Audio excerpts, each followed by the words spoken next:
sa spotlight karong buntaga mga kapuso, mas ilailahon pata na feature na ni siya sa RTV Balitang Bisdak katong traffic enforcer sa Cebu City nga nag-viral karong bag-o gumikan sa iyang dalaygon gyud nga binuhatan. Mas mailaila nato siya karong buntaga mga kapuso, si Lanibeth Morales, mas naila sa angga nga Nolans. Good morning kanimo, Ma'am Nolans. Welcome sa GMA Regional TV Live. Kumusta ka karong buntaga?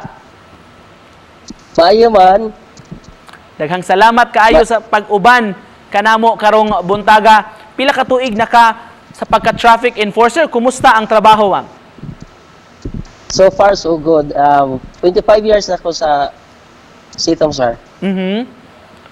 Sa imong adlaw-adlaw nga trabaho, unsay mga hagit, mga challenges nga imong kanunay nga masugatan isip traffic enforcer? Daghan, sir. Like for example, sa mga driver, ato silang i-grade, ini makapara nato maka-commit og violation, naa say isog, na maayo, na mamanghag rag sa diretso, naa say manasmag. Ubay na tag naagian, sir. Unsay gibati nimo, ma'am, nga nag-viral karong bago ang video, nakuhaan ka, naghungit sa usa ka tawo nagpuyo da sa dan, dunay diferensya sa pangisip? At first, gid, sir, nakaingon ko, hala, mo gina first reaction ako. Nya wa ko kasabot unsay akong bation, mixed emotions, sir. Mura gid wa ko nasulti. Basta mura kong nalipay, basta wa ko kasabot. Pero dili na kuno to siya, ma'am, no, ang imong kanunay hungitan o pagkaunon tunasad kay uban pa diha nga nagpuyo sa asiras nga imong duolon gyud everyday. Yes, sir, naa. Ya sa akong area upat na sila kabuok. Unsay nakapaagni nimo, Ma'am Nolans, nga buhaton nimo ni adlaw-adlaw? Maingon ta, sir, nga tumang kaluoy. Number 1, tumang kaluoy sa ilang nahitabo, sa ilang kinabuhi. Wa ta kabawog unsay rason nga nung ningon anak sila. Unya, ang ako pong gikuanan nga akong mapicture akong inahan. Muni akong gibuhat ron puro ni dedication sa akong inahan nga dapat unta ako mo serbisyo niya pagkakaroon nga duna say balatian. Pero sa unta ba di magid madag na ako dire to asa sa Negros layo.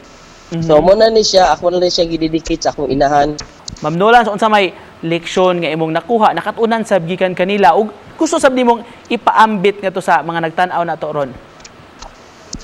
Ako ipaambit sa nagtan-aw pagkakaroon natagaan nato sila importansya bisag inaana lang ang ilang pagkatao. Dili nato sila kahadlukan, dili nato sila lihayan. Kay baso na lang di ay maulian sila sa ngatong nato nilang istorya. Kaya ako, sir, ako mangin silang i-face to face ang istorya. Pahalang mga kibag mi magkinataw-anay. Magkataw-anay rami mo katawa siya, mo katawa ko.